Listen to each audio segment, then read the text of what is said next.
যেটা শিখতে পেরেছি সেটা হচ্ছে আমাদের ধর্মকে কিভাবে পালন করতে হবে। আসলে আমি যদি গীতা স্কুলে না আসতাম তাহলে হয়তো আমি এটা কখনো জানতে পারতাম না যে গীতায় আমাদের কি বলা আছে বা ভগবান শ্রীকৃষ্ণ গীতায় কি বলেছেন।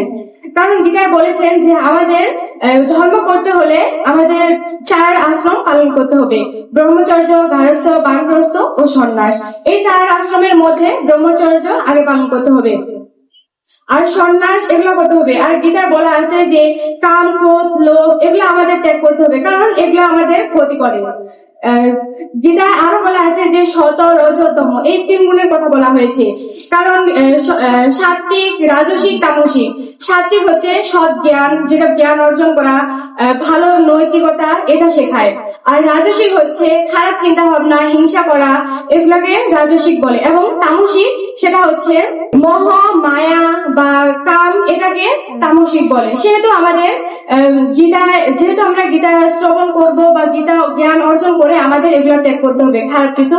আর গীতার অর্থ এটাকেই বলে ত্যাগ করা, যেগুলো আমাদের খারাপ, যা কাম, ক্রোধ যেগুলো আছে এগুলো আমাদের ত্যাগ করতে হবে।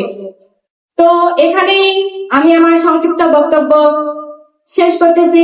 সবাইকে নমস্কার, ধন্যবাদ।